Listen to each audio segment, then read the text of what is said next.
तहजीब के शहर लखनऊ में सरेआम हैवानियत।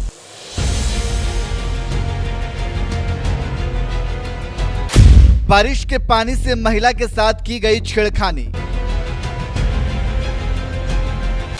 लखनऊ के लफंगों की अब पुलिस निकालेगी हेकड़ी। भरे सदन में योगी आदित्यनाथ ने कर दिया ऐलान। हमने इस बात को पहले दिन कहा है, कोई खिलवाड़ करेगा तो उसका खामियाजा भुगतेगा। दोषियों पर अब योगी सरकार दौड़ाएगी बुलेट ट्रेन। इनके लिए बुलेट ट्रेन चलेगी, चिंता मत करो। और उस बुलेट ट्रेन की तैयारी की जा रही है। जिस उत्तर प्रदेश की सत्ता योगी आदित्यनाथ संभाल रहे हों, उस उत्तर प्रदेश में लफंगों को कम से कम बहन बेटियों की इज्जत से खिलवाड़ करने से पहले 100 बार सोच लेना चाहिए था कि योगी सरकार जिसके राज में बहन बेटियों की इज्जत से खेलने वालों को बख्शा नहीं जाता है, सीधे जेल की सलाखों के पीछे पहुंचाया जाता है। महिला संबंधी अपराध में ये उस पीढ़ी का प्रतिनिधित्व करते हैं। ये उस पीढ़ी का प्रतिनिधित्व करते हैं जिस पीढ़ी ने जिसने कहा था कि लड़के हैं गलती कर देते हैं। ये महिला सुरक्षा की बात क्या करेंगे? ये महिला सुरक्षा के लिए तो समाजवादी स्वयं ही एक गंभीर खतरा है। और इसीलिए महिला सुरक्षा के बारे में प्रदेश सरकार पूरी तरह सचेत है, सक्रिय है।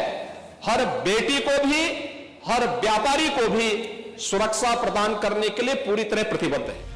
30 जुलाई को जब सदन की कार्रवाई चल रही थी, उसी वक्त सीएम योगी ने भरे सदन में महिला सुरक्षा को लेकर यह बयान दिया।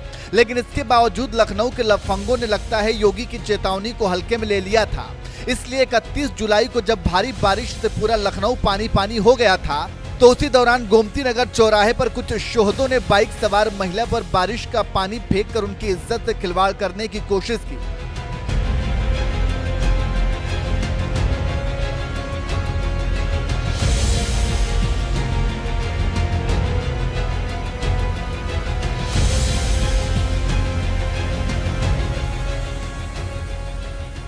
बीच बारिश में एक महिला के साथ ऐसी हैवानियत के बारे में शायद आप सोच भी नहीं सकते, वो भी उस लखनऊ में जिसे कुछ लोग तहजीब का शहर कहा करते हैं। उसी तहजीब के शहर में इस महिला के साथ छेड़खानी करने वाले पवन यादव, मोहम्मद अरबाज समेत तमाम आरोपियों को अब यूपी पुलिस तगड़ा सबक सिखाएगी, क्योंकि खुद सीएम योगी ने इस मामले का संज्ञान लेते हुए विधानसभा में दहाड़ते हुए ऐलान कर दिया कि ये सद्भावना वाले लोग हैं, अब इनके लिए बुलेट ट्रेन चलेगी, चिंता मत करो। और कल की जो गोमती नगर की घटना है, उस घटना में भी हम लोगों ने जवाबदेही तय की है। उसके अपराधियों की सूची भी मेरे पास आई है। ये अपराधी हैं। पहला अपराधी है पवन यादव, दूसरा अपराधी मोहम्मद अरबाज। ये सद्भावना वाले लोग हैं, यानी सद्भावना, अब इनके लिए सद्भावना ट्रेन चलाएंगे। इनके लिए बुलेट ट्रेन चलेगी, चिंता मत करो। और उस बुलेट ट्रेन की तैयारी की जा रही है। और इसीलिए महिला सुरक्षा हमारे लिए सर्वोच्च महत्व रखता है। हमने इस बात को पहले दिन कहा है। गोमती नगर इलाके में महिला के साथ हुई छेड़खानी की घटना को लेकर सीएम योगी किस कदर गुस्से में हैं, ये इसी बात से समझ सकते हैं कि एसीपी, डीसीपी से लेकर पूरी गोमती नगर चौकी को ही सस्पेंड कर दिया। कोई खिलवाड़ करेगा तो उसका खामियाजा भुगतेगा। हम लोगों ने इस बारे में हम लोगों ने आश्वस्त किया, एक एक बेटी को, एक एक बहन को हम लोगों ने इस बात के लिए आश्वस्त किया है। और मैं फिर इस बात को कह सकता हूं, इस घटना को हमने गंभीरता से लिया है। और गंभीरता से लेने का परिणाम है पूरी चौकी को सस्पेंड किया है, इंस्पेक्टर को सस्पेंड किया है, डिप्टी एसपी, एडिशनल एसपी और डीसीपी, इन सबको वहां से चेंज करके इनके खिलाफ भी कार्रवाई हमने प्रारंभ की है। जो भी व्यक्ति प्रदेश के अंदर अराजकता और अव्यवस्था पैदा करने का प्रयास करेगा, मैं फिर कहूंगा, हम सबका सम्मान करेंगे, सबको सुरक्षा देंगे। लेकिन अगर किसी ने अव्यवस्था पैदा करने का प्रयास किया है तो फिर उसका भुक्तभोगी भी उसको बनना ही पड़ेगा। मैं यही आपसे भी कहूंगा कि आप अपने लोगों को भी इसके लिए तैयार करेंगे कि वे कानून का पालन करने की दिशा में आगे बढ़ेंगे, तो मुझे लगता है कि यह अच्छी दिशा में आगे बढ़ पाएगा। लखनऊ के जिन लफंगों ने महिला के साथ छेड़खानी की, उन लफंगों के खिलाफ 24 घंटे के अंदर एक्शन हो गया और 4 आरोपियों को दबोचने के साथ ही बाकी आरोपियों को धर दबोचने के लिए भी पुलिस ने दबिश देनी शुरू कर दी है। कल दिनांक 31/7/2024 को ताज होटल के निकट में एकदम से जब बारिश हुई थी तो वहाँ पे जो है काफी पानी एकत्रित हो गया था और कुछ अराजक तत्व वहाँ पे जो है एक तरह से मॉब और क्राउड बना लिया था और उसके बाद में जो राहगीर थे जो वहाँ से निकल रहे थे उनके ऊपर पानी जो है बार बार फेंका गया और उसके बाद में जो मोटरसाइकिल पे जा रहे थे उनकी बाइक्स को रोका गया और उसी के तहत में एक दंपत्ति जा रही थी, उनके साथ में अभद्र व्यवहार वहाँ पे उन लोगों ने किया था। इसी के अनुक्रम में जो है थाना गोमती नगर के अंदर सुसंगत धाराओं के अंदर मुकदमा पंजीकृत कराया गया, समस्त सीसीटीवी फुटेजेस को अवलोकित किया गया और उसके अलावा जो है 5 टीमों का गठन किया गया और जिसके तहत में 4 अभियुक्तों की गिरफ्तारी अब तक हो चुकी है और इसके अलावा 10 ऐसे अन्य अभियुक्त हैं जिनके नाम और एड्रेस हमारे को पता लग चुके हैं और इसके दौरान जो है अभी हम उनके गिरफ्तारी का प्रयास जारी है और उनकी गिरफ्तारी भी बहुत जल्दी इसमें हो जाएगी। और इसमें जो है इस पूरे घटनाक्रम में लापरवाही बरतने पर SHO गोमती नगर को और चौकी प्रभारी को और समस्त चौकी के में जितने भी कर्मचारी थे उनको तत्काल प्रभाव से निलंबित कर दिया गया और उनके खिलाफ में विभागीय कार्रवाई जो है इनिशिएट कर दी गई है। और इसमें जो है सीनियर लेवल पे जो DCP ईस्ट है और एडिशनल DCP ईस्ट है और ACP गोमती नगर है उनको तत्काल प्रभाव से वहां से हटा दिया गया है और उनको जो है ट्रांसफर आउट कर दिया गया।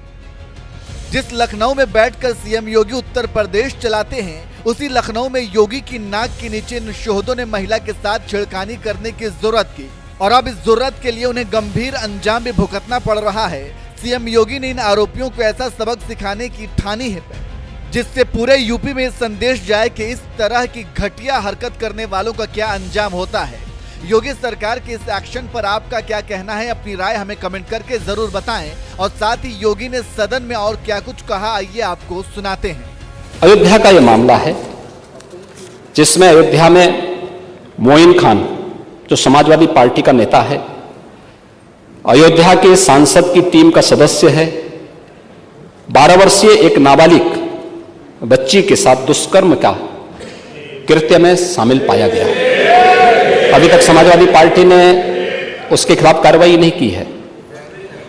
मैं ये नहीं समझ पा रहा हूं कि ये सब क्या है। अब क्या ये कोई समाजवादी पार्टी ना बोले? आपका एक्टिव मेंबर है, आपके सांसद के साथ बैठ रहा है, खा रहा है, उनके साथ चल रहा है, लेकिन इस प्रकार के और यह अति पिछड़ी जाति से जुड़े हुए एक बालिका से जुड़ा हुआ मामला है और इस प्रकार की घटिया हरकत में वह लिप्त है, लेकिन तब भी उसको हल्केपन से उड़ाने का काम होता, यानी हल्केपन से लेने का काम होता है।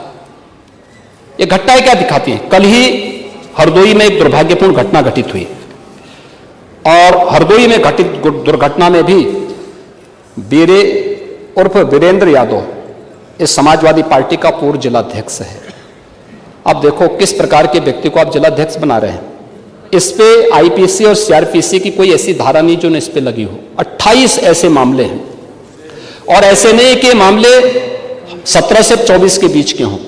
इस पे पहला अपराध दर्ज हुआ था 89 में, दूसरा है 91 में, तीसरा 91 में, चौथा 91 में, पांचवा 92 में, छठा 90 में, फिर 93 में, फिर 92, फिर इससे पहले 98, इससे पहले 90, इसके बाद 96, 2006, 2008, 2013 में तो आप ही की गवर्नमेंट थी, 2007, 2009, 2008, 2015 में भी आपकी सरकार थी, 2016 में 302 में भी यह व्यक्ति लिप्त रहा है, 302 की भी घटना में शामिल रहा है, 388 की घटना में भी यह व्यक्ति लिप्त रहा है।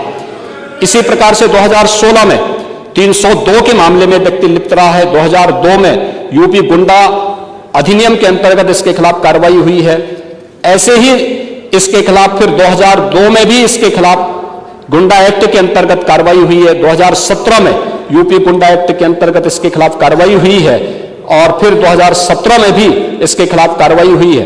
28 इस प्रकार के मामलों में व्यक्ति लिप्त है। समाजवादी पार्टी का पूर्व जिलाध्यक्ष है। कल एक अधिवक्ता की हत्या सरेआम इसके द्वारा करवाई गई है।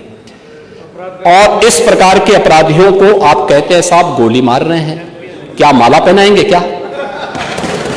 मुझे आश्चर्य होता है।